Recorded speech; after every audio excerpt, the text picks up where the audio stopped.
Welcome back. Mission number 10 is Base Espionage.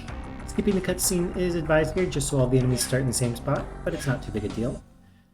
In the beginning of this mission, we get the DrugSpy, which makes the start very straightforward. DrugSpy one-shots everything, and the enemies don't attack it right away, so we can pretty easily fly through and pick them all off with no trouble.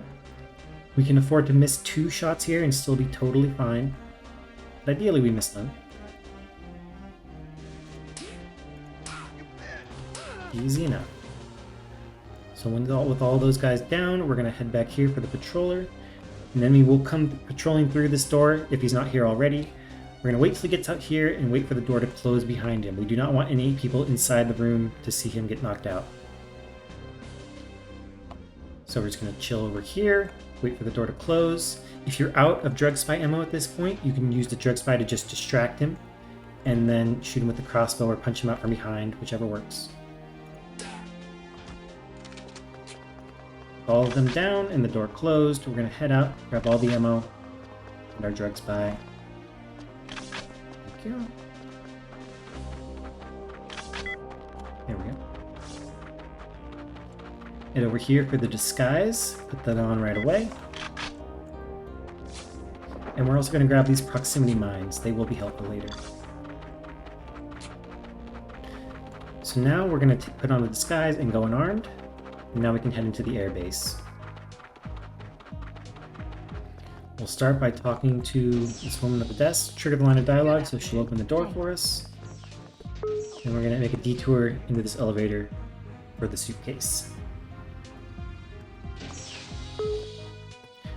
At the top of this elevator, I'm going to send up the DrugSpy just to hold the door open. This just saves a bit of time, not a big deal.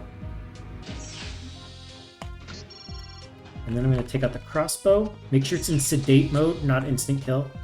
We can't afford to kill these guys. Fail the mission. We also can't afford to kill the enemies carrying dragons downstairs. If you kill 2 of them, you're fine, but any more than that, you fail the mission. So we want to use primarily non-lethal means. Hi, how are you? I'm going to close the door behind me just to be extra safe. And then we're going to punch out this guy from behind. Make sure you're behind him. If you're in front of him, you will not get the one-shot knockout here. And then I can take out my crossbow and find this patroller. There he is. Okay. This patroller walks through this room and also the room on the right. If he is out here, then we want to shoot him first. Because when you shoot that patroller, this other guy doesn't care. He doesn't do anything.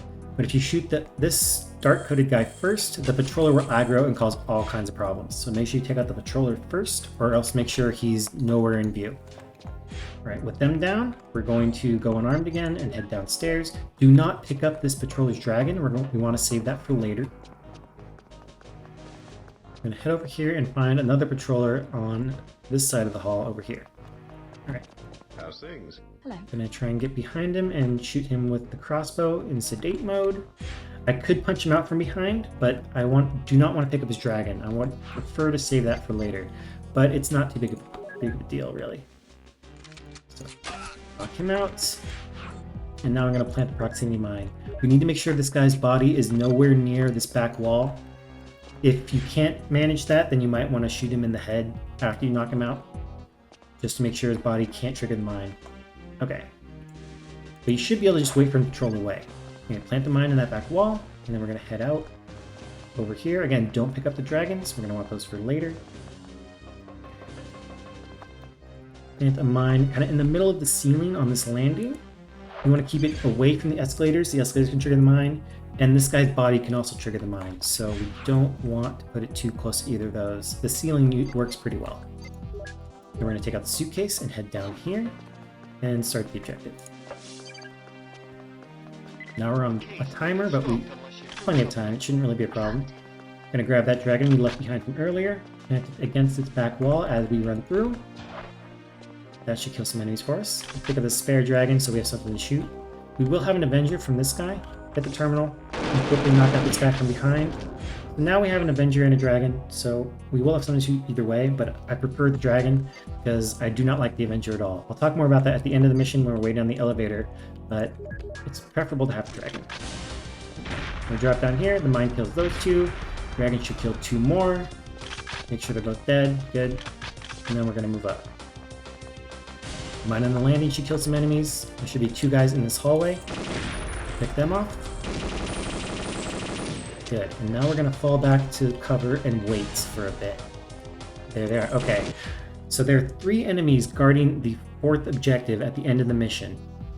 Usually they'll just stand there, but sometimes when you complete the 3rd objective, they'll spawn and just come after you right away. It looks like we got that this time, so there should be 3 enemies coming through that door.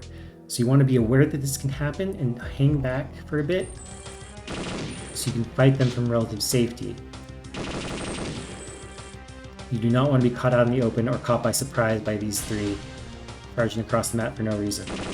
I don't know what causes them to aggro like this. It seems pretty inconsistent, but it can happen. And moving forward, this guy always faces the wall. He's not a threat. And at this point, you're going to want to toss your dragon behind you to guard your back, because you always get a spare dragon there. And there's another one here. Cool. There are 2 enemies around here. From the first one, we can pull the second one out the door. Good. And now, if we hadn't already killed those 3, if they hadn't aggroed already, they would be in this room over here. And you want to kind of shoot them, toss out a dragon, and fall back to this corner for cover. Fight the rest of them here when they come out of the room. Alright, but we didn't get that, so I'm just going to toss this again to guard my back in case any more enemies come. And yeah, now we're done with the mission. We just got to complete the objectives and get to the end. So now I want to talk about the Avenger. The Avenger is worst in class, easily the worst assault rifle in the game. It has high damage per shot, which is good, but that's about all it's got. The Avenger is very inaccurate and it shoots very fast. Now, shooting fast might sound like a good thing, but it isn't. The way a fight with the Avenger typically goes is you aim at your target and you shoot a ton of bullets. You have to shoot a ton because you can't depend on them to hit. You have to plan for half of them to miss, so you keep shooting until you're sure the enemy is dead. So by the time you realize the enemy is dead, you've already fired an extra 3 to 6 shots because of the excessive fire rate. At that point, you're probably around half them or less due to the Avenger's below average magazine size, so be lucky to kill more than 2 enemies, if even, before you need to reload. And the Avenger has the slowest reload speed of any assault rifle, which leaves you vulnerable. Put it all together, and you've got a weapon that is highly unreliable, ammo inefficient, and spends far too much time reloading. I never use it if I can avoid it, but sometimes you don't have much choice. Anyway, we're done with the mission.